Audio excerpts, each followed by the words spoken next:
Hi, everybody. Good morning. Welcome. My name is Dil, and I am going to be presenting to you today on the Impact Startup Visas program with Spring Activator. So, to get started, a little quick introduction on myself. So, my name is Dil. I'm the program operations lead here at Spring for the ISV program, and I oversee operations for the Impact Startup Visa program with a really awesome team here at Spring. Also, just really quickly from the very beginning, I will from now on call the Impact Startup Visa Program the ISV program. It's quite a mouthful, so I don't want to say it every time. So if you hear me say ISV, I'm talking about the Impact Startup Visa Program. So a little bit about myself. I was born here in Canada, and I'm actually a child of immigrant entrepreneurs myself. I watched my parents build a life for us here in Canada and work as hard as they possibly could to provide us with, opportunities they didn't have when they were growing up. And that's really what fuels my passion to help others. I wanted to dedicate my life to that. And after working in the tech industry for a little bit, I found Spring, and here I am now. So I just wanted to share a little bit about myself before we get started.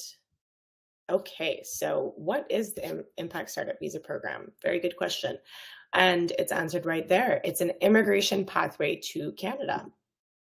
So the Startup Visa Program with the Canadian government is a path to permanent residency. It's designed to assist immigrant entrepreneurs help bring their businesses to Canada with the intention of settling here after they receive their permanent residency or PR.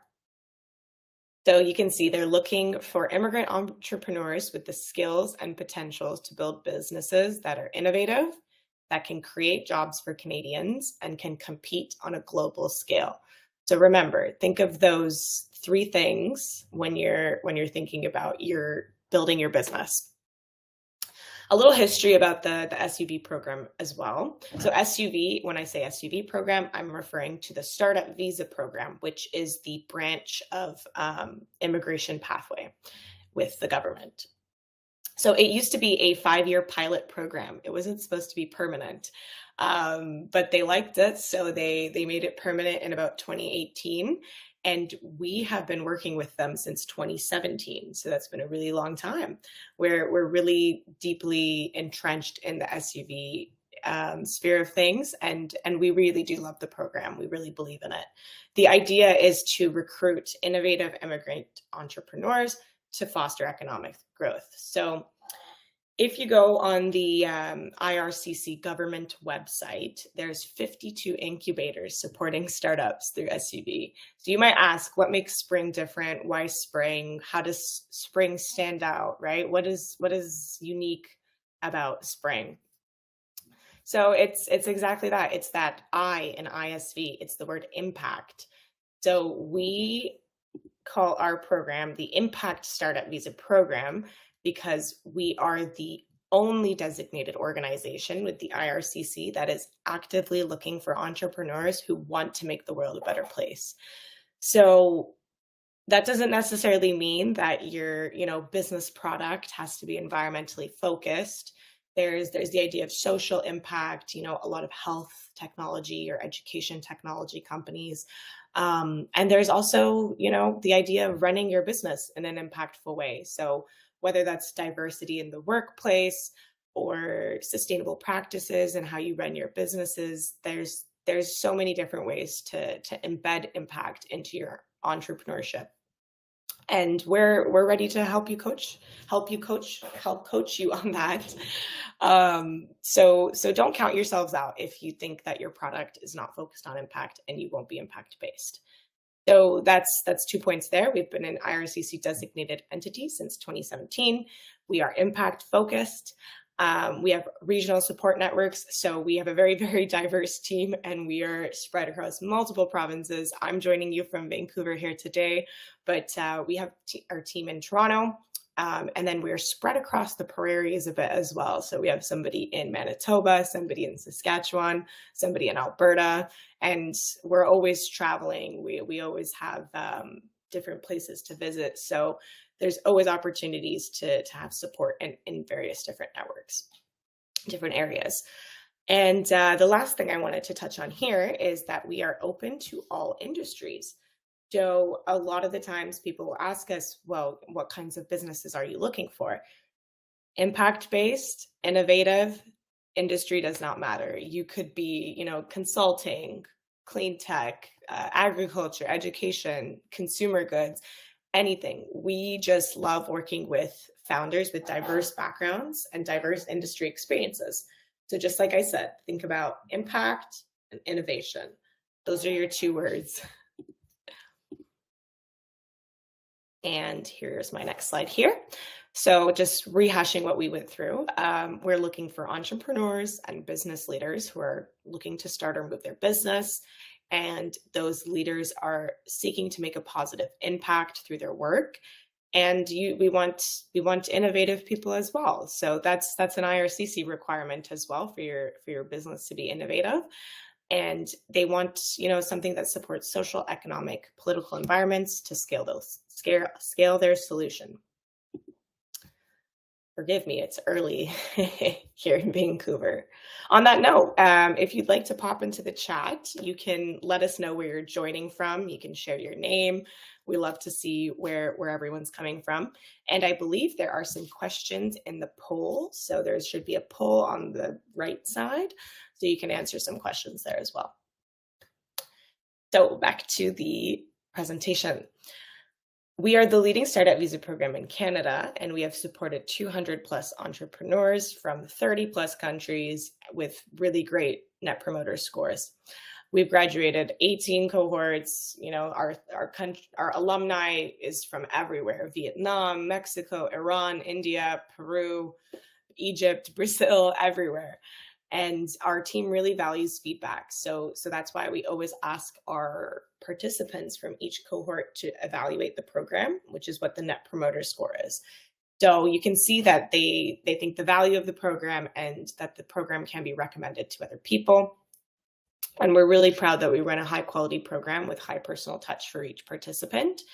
So that just speaks to how our participants enjoy our program.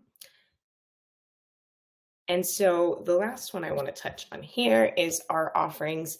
So when you join the ISV program, there's a couple things you'll get. So the first is the core program, which is 3 months of live sessions with our team as well as industry experts. You get your entire team gets access to an online course where there's curated resources and information.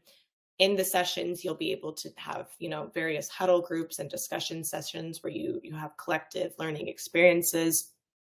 The paperwork aspects of it, of course, the commitment certificate or letter of support for PR. And, the last 3 there, introduction to Canadian ecosystem and community and network, you get added to this spring alumni network and you get to meet so many amazing entrepreneurs that really do become your support system. We actually had an alumni event really recently, and it was really nice to see people from different groups starting to chat, starting to mingle. I think some of them even set aside some time for their families to meet, and it's very nice. The last thing I'll touch on is business model and impact thesis development. So that's what I meant when I was talking about coaching. We coach you on your business, and we also coach you on your impact. So we help you with all of that if it's not necessarily there for you yet. So I just want to wrap things up by saying the overall objective of this program is to 1, help you move to Canada, 2, apply for PR status, 3, scale your business globally, and 4, create positive social or environmental impact through entrepreneurship. We're super, super excited to see your applications come through. And at this moment, I'd actually like to introduce a special guest I have for today. This is going to be Rafael from Lakehouse Immigration. So now that I've spoken about the program side of things, we will take over and touch on the immigration side of things. Hello, everyone. I hope everyone is doing well. It's good morning, good afternoon, good evening. I'm pretty sure we have people all over the globe, and we'd like to thank you all for showing up, and thank you, Dil, and all the other members of Spring for introducing this topic to the public and to bring in that information and possibility to inform them about the startup visa. As you know, my name is Rafael, and I'm a regulated Canadian immigration consultant at Lakehouse Immigration. I have a little presentation here for you guys as well. Not going to be taking too much of the time with the presentation because I guess the most important thing here for today is to answer questions. I'm pretty sure people have a lot of questions.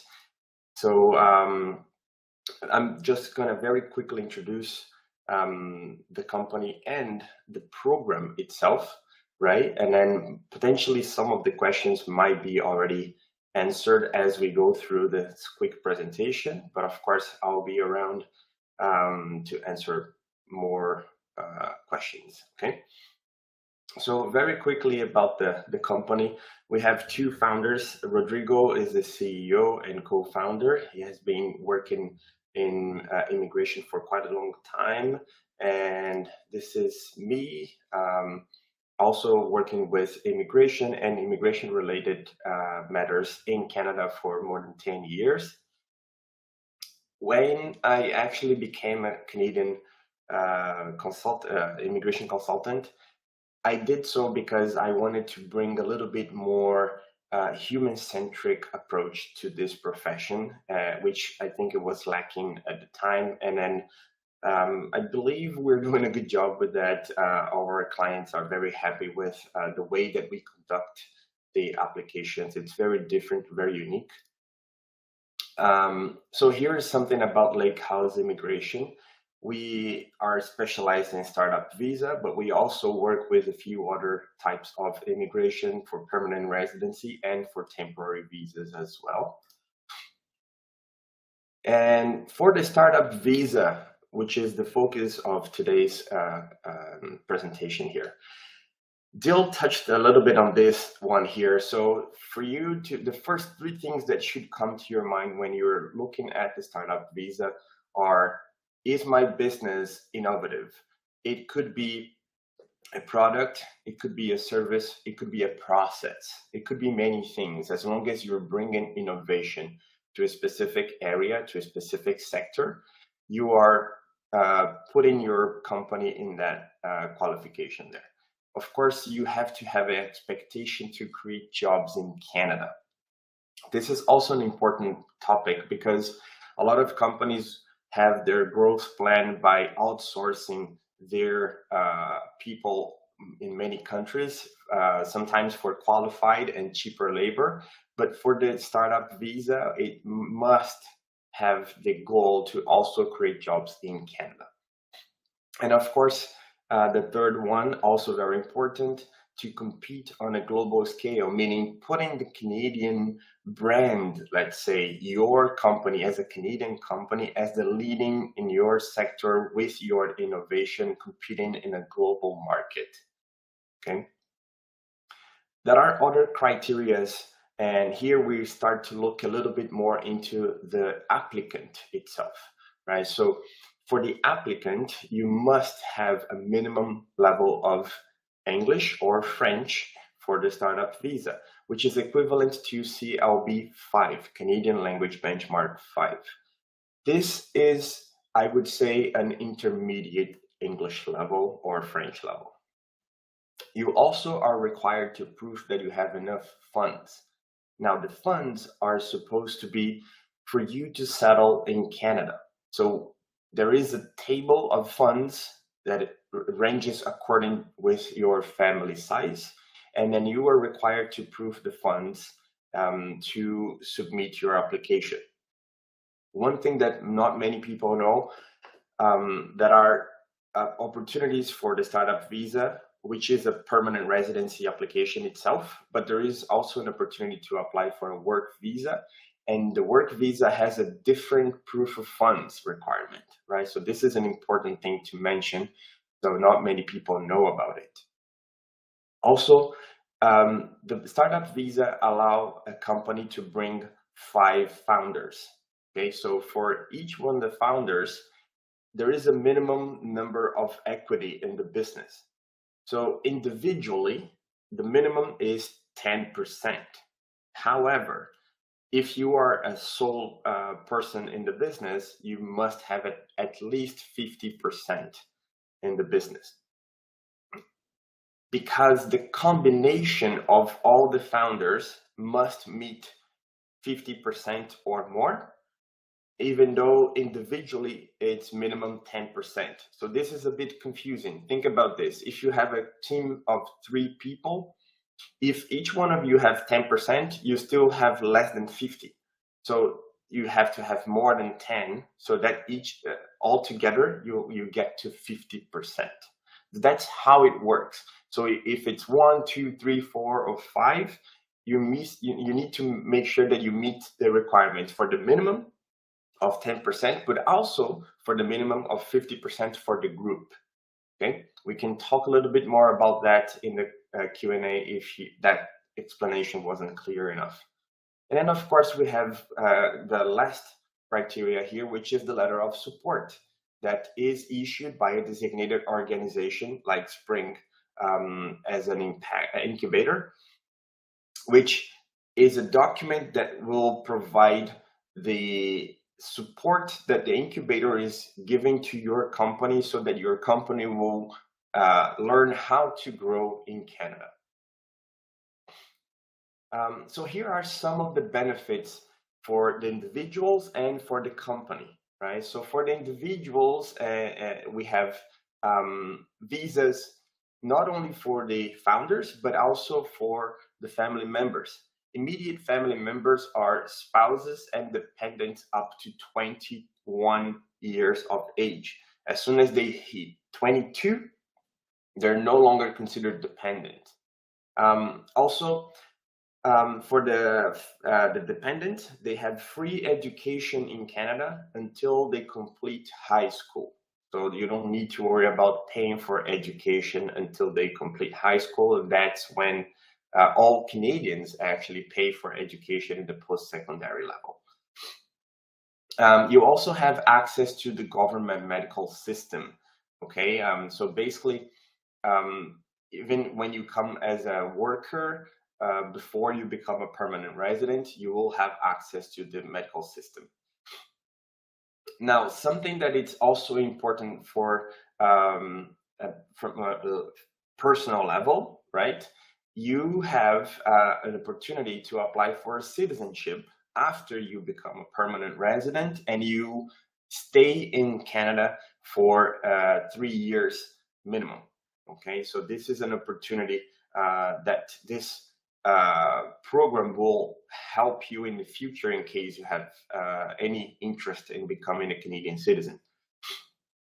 And of course, for the kids that are, or no longer kids, but going to university, they will pay domestic fees to study the post-secondary level, as opposed to international fees, which are 3, sometimes 4 times higher.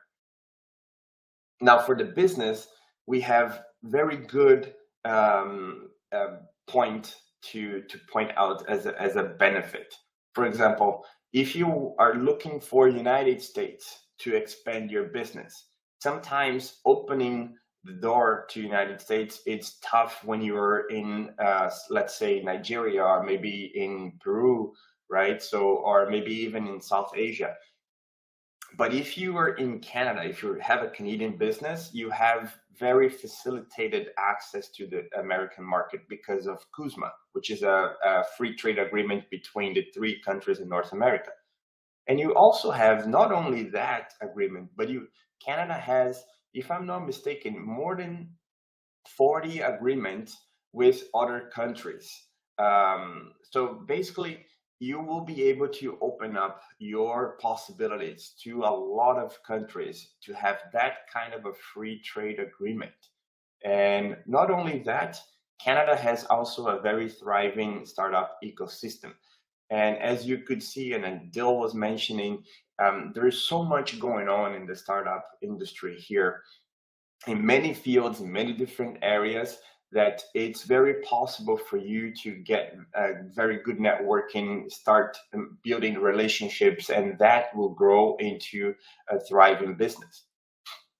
So these are most of the benefits that I wanted to bring to you in terms of the startup visa.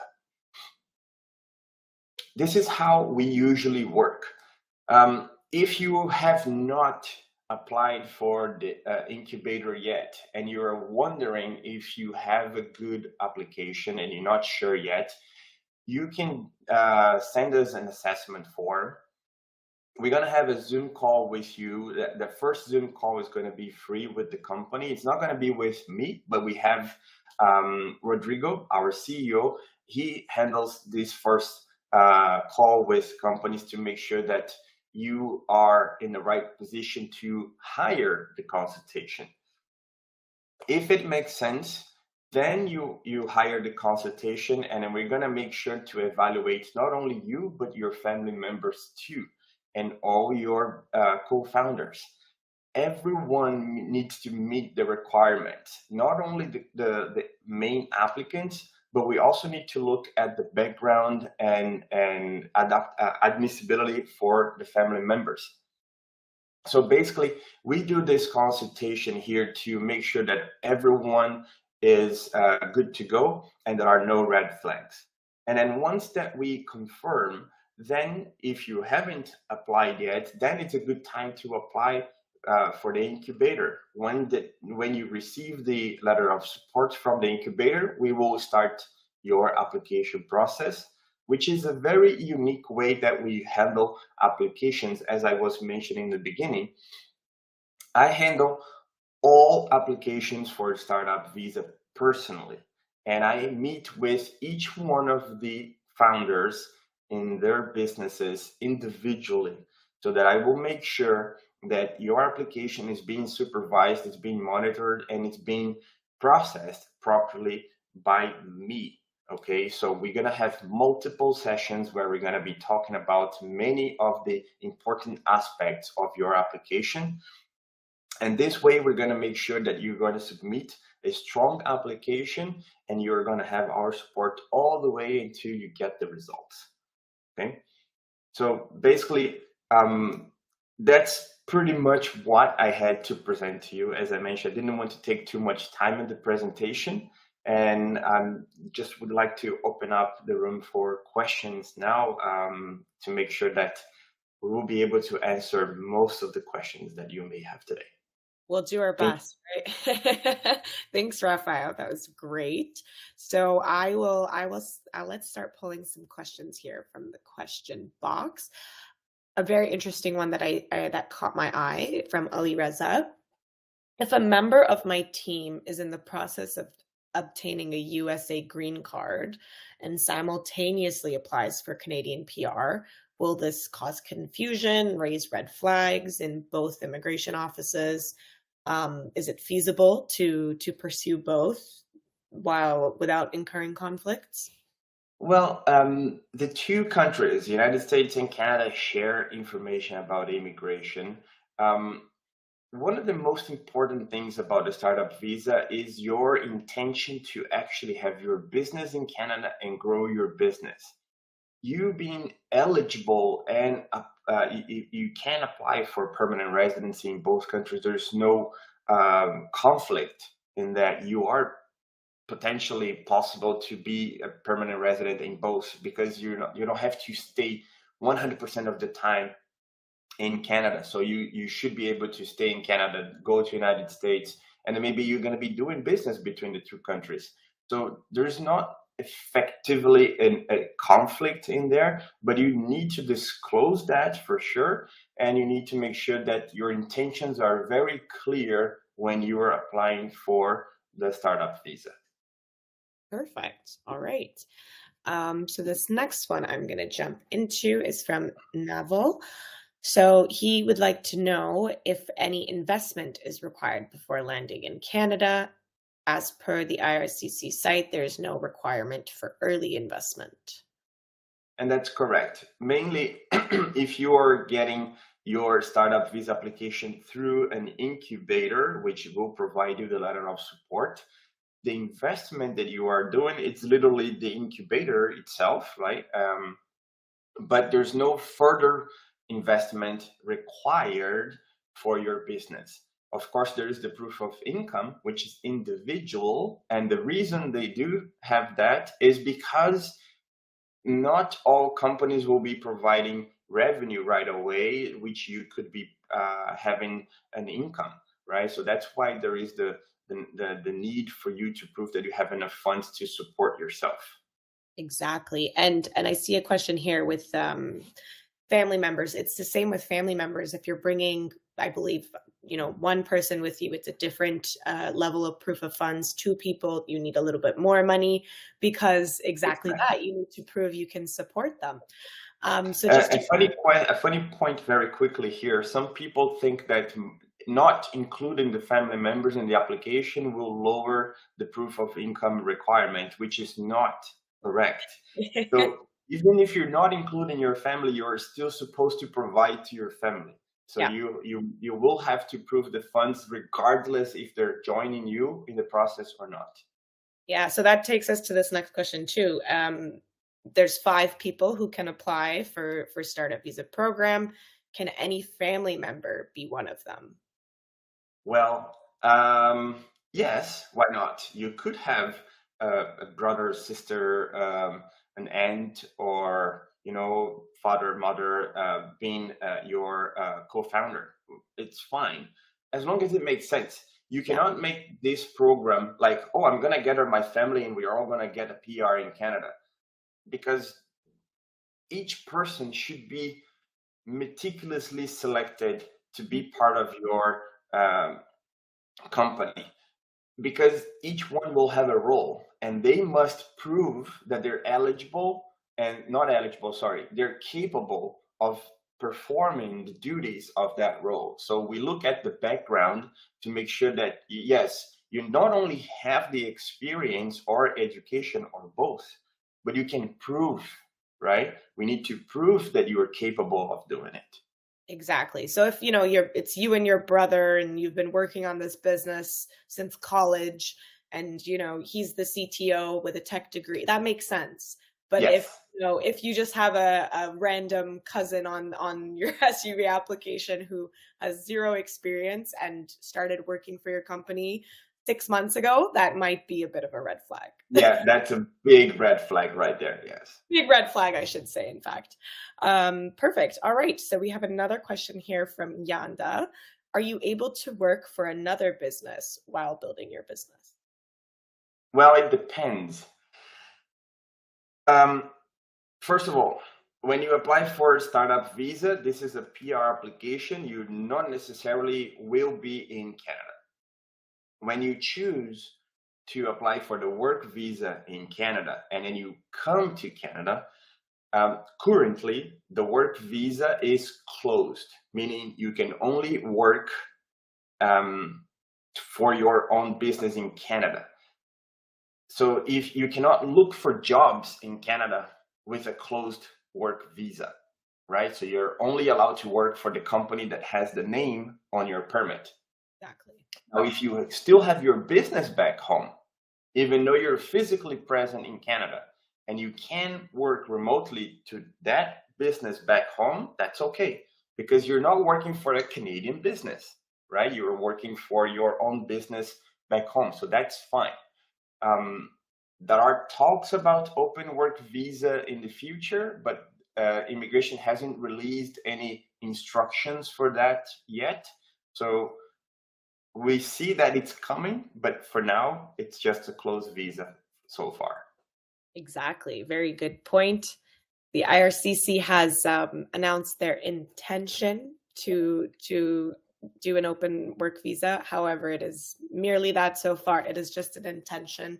There's nothing confirmed at the moment.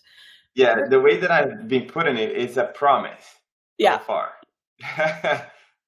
Yeah, so it depends on how much you trust them with that. Well, they've been fairly good in keeping their promises to a certain degree.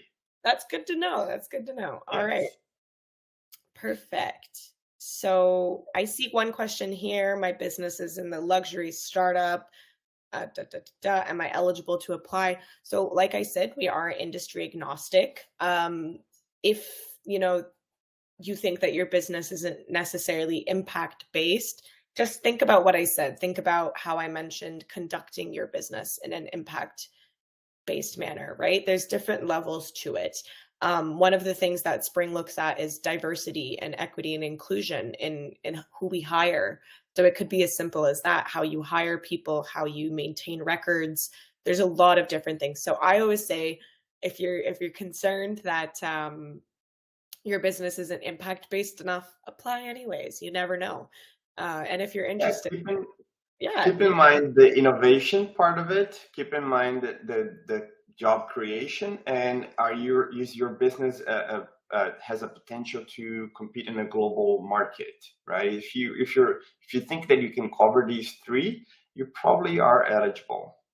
exactly. So those are IRCC requirements, which are, they have to be there. You have to maintain those. And then impact is something from Spring. So always think Exactly. innovation, impact, and Canadian economy and ecosystem. Yeah. All right. Let's see. I haven't seen this one before, and I'm actually not sure if that's possible.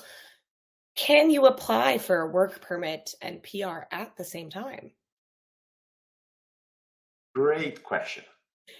So here's how it works. If you have a group of 5 members, all 5 members are considered essential, right? Meaning they will all apply for the work visas. The requirement right now is that all members should submit their PR applications first, because you have to prove that all members apply for the PR before you applied for the work visa. So my quick answer would be no. You must apply for PR first and then apply for work visa. You can apply for the work visa next day, but one must come first, and that's the PR. Good to know. That's good as well, because I've heard that the main thing is it's a waiting game and you got to get in line. So get in line as soon as you can. Yeah, in a sense, the PR processes are taking longer than they used to, and submitting your application sooner, as long as you meet all the requirements, will definitely improve your chances of getting the PR faster. Not faster than the processing time, the usual processing time, but faster than if you take longer to apply. Absolutely. All right. Does the Spring impact fee cover the immigration fee? So no, our fees are separate. The Spring fee is just for the actual program and our paperwork side of things. And then the second area of things is the immigration consultant fee. And then finally, you also have to remember there's always proof of funds. So always keep those 3 things in mind when you're looking at how much money do I need for this, right? The Spring fee, your regulated Canadian immigration consultant or lawyer fee, and your proof of funds to prove to the Canadian government that you can support yourself and whoever you're bringing with you. And the application fee as well. Sometimes you're going to have to do medical exams, translations, and so on. So IELTS, biometrics, the language test fees, that's a big one. language test. Even on that note, I know that lately, I don't know if you've seen this, Rafael, but people have been having trouble booking language tests. In So some countries, yes. Yeah, if you're interested and you know that, in your country you're having trouble booking those, book it in advance as far as you can. And I believe they are viable for 2 years. Yeah, there you go, 2 years. And important information that thanks for mention that.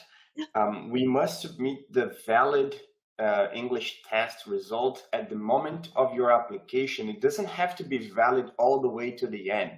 So as long as you submit a valid test, you're good. Good to know. All right. Okay. So this is a good one as well from Ali Reza again. So he mentions, he points to how you mentioned about proving a member's capability. So one of their team members has been working in their career as a freelancer and doesn't have experience in a company. How should they demonstrate their capability as a software developer? What are some good ideas here to show their capability? Well, if there is education, for example, if the person has a bachelor degree or something like this, it kind of helps a lot. But for freelancers, it depends. The freelancer could be freelancing for one company for a long time, or they could be freelancing for many companies, right? It all depends how many years of freelancing we're talking about and how many potential clients the person would have. But ideally, what we would try to do is to collect as much proof as we can that the person has been providing services to one, maybe two, maybe five clients. Okay, perfect. Here is another good one on education and access to health services. Are these available during the work visa period or before Yes, PR? Yes. All right. during the temporary visa as well. Yes. Perfect. I'm seeing a lot of, is it guaranteed to get PR once you're accepted in the program? What is That's this? actually a very good question. No, of course not. There's something that I always joke about. Uh, Guaranteed and anything related to immigration never go in the same sentence. Yeah, Yeah, exactly. So I will say on that as well, Spring has a policy to work with an RCIC. So it's not the Canadian government doesn't ask you of this. We do because we know that the SUV program is very niche. It's a very boutique program. It's one small program through hundreds of them.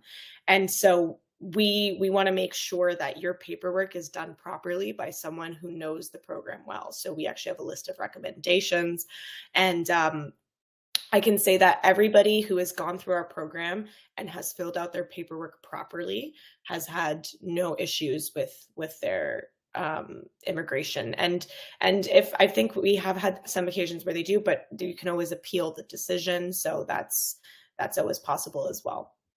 yeah, yeah. Working with being accepted in the program and working with an immigration firm, it's not guaranteeing the process, but it's effectively lowering as much as possible the chances of being refused, which is the most important thing. Understanding the documentation, making sure you submit a complete application.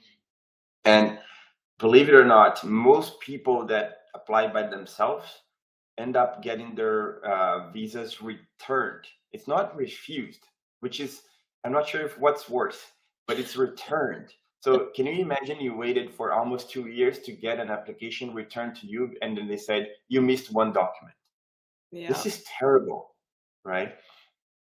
So Yes. that's mostly what we make sure that it's not going to happen. You're not going to have an incomplete application. All the documentation is going to be properly set up, but more importantly, we're going to make sure that everything is correct according to the rules, according to the requirements. Exactly. And just like we were talking about red flags, Rafael's been doing this for years.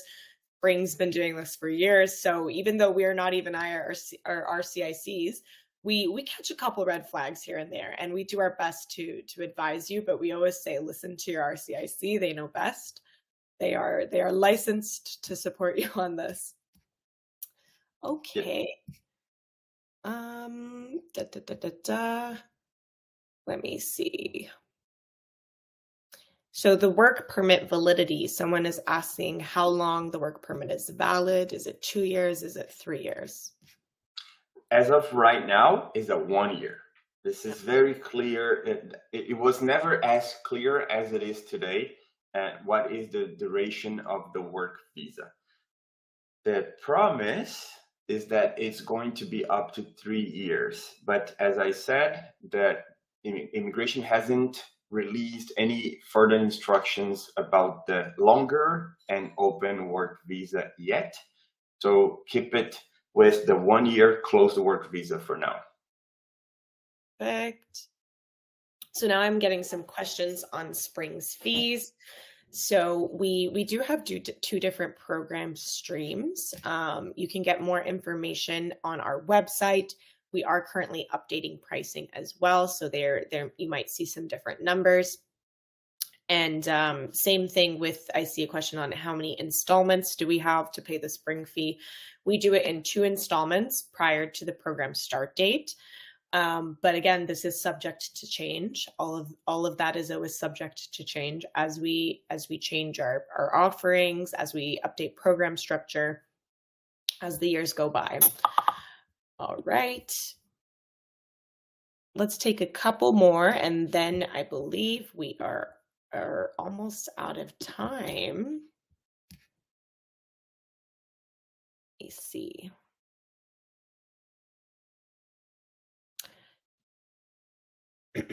So I see a question here about Spring helping in selecting the business and making business plans viable. So your business plan should already be fleshed out to a certain degree when you apply. You know, we ask for quite a few things. You'll see on our application form, we ask for financial forecasts, cash flow assumptions. We want to know that you've taken a look at your business idea and you've thought about the next few years, because it's on us to show the Canadian government that we think this business is going to work. So that's kind of where we start with the application process. First, you have to give us a little bit of something. Then when the program starts is when we support you with all these different things. So over the course of 12 weeks, you'll go through various topics such as sales, marketing, impact, of course, and pitching is a really big one of them. So every week you'll have this underlying topic on pitching. So pitching is very focused on. We help you with your elevator pitch. We work on presenting at the very end of the cohort. You get to present in front of all your peers. So it's basically a week by week touch, right? And yeah, it's through the course you kind of grow your business plan and make it more viable, but you do need a bit of a core business plan when you begin.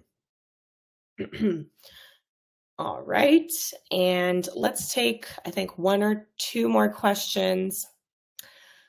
How long will the entire process take from application? I love this question. I get it a lot.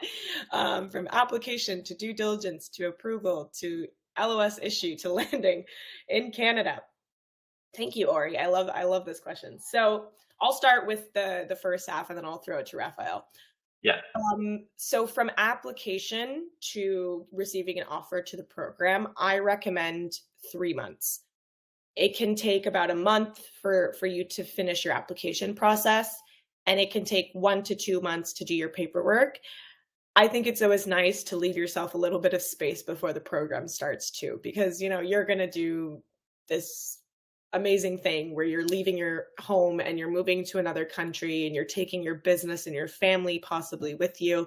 So it's a really big step. So I think it's nice to get it done early, have a couple of weeks before the program to just chill, breathe, and get ready for everything. So I would say 3 months from the program start date. Our program start dates are going to be posted on our website soon, and they will be at the same time each year, most likely. But yes, so 3 months from application to receiving your LOS and the program starting. And I'll let Rafael touch on the second part. Yeah, great. So when we get to that point, we start processing the application. As I mentioned before, PR comes first. We must submit the PR first, so then we can submit the work visa. What happens is that the proof of funds requirement for the PR is a tricky one, and if you're not prepared with your funds, we must wait until you actually have the minimum requirement for the application. So it all depends on each candidate's financial ability. Also, they need to get the IELTS or whatever test that they're doing for the process, which are all the requirements, right? So once that you have the requirements ready, we can submit your application. Let's throw for an instance that the person is ready. The person has the financials, has then done the English test. We will probably take about a month to prepare the documentation and submit the PR, right? Once the PR is submitted, as I mentioned, we could do next day the work visa, right? It's possible. As long as we plan, organize everything correctly, we could do the next day. Once that you submit the work visa application, in general, looking back at an average of the applicants, we're looking at work visas being issued in 2, maybe 3 months. We had cases much faster. We also had cases that took longer. So as an average, I would say let's say 3 months. So 3 months for you, Dil, in your suggestion, another month or so to process PR and then submit the work visa, plus another 3 months. We're looking at a 7, maybe 8 month window so that you will apply and land in Canada, start off. Considering like a person that is completely ready with everything perfect. Document. I wish they were all like this. Most likely it will take a little longer because you need to get everything done. Some people don't even have passports ready. Yeah. And then you have to work on all of these, or maybe their passports are expired, they didn't notice. Yeah. Right. That happens too. Yeah. So yeah, I would say 8 months in total seems to be like the fastest a person could get. That's not usually what happens. I would say maybe a little bit more than that. Awesome. Perfect. So that's all we have time for today. Thank you everyone for joining, and thank you so much, Rafael, for joining with us as well. Lorene has thrown all the website links in the chat there, and this recording will be available on YouTube. So be sure to check that out. And if you'd like to join our next info session, we do this every month. There's more information on our website, spring.is. So I hope to see you next time, or I hope to see your application come through. Thanks again, Rafael. And thank you so much, Dil, Lorene, and all the team for this opportunity. I hope that I was able to provide clear answers to the questions and bring some more insights in the program. And I really appreciate everybody for showing up. And so I know sometimes it's super early or maybe super late. So I really appreciate your time to being here today. Thank you so much, Rafael. And thank you, everybody. We will see you next time. And we hope you have a wonderful rest of your day. Thank you. Bye-bye.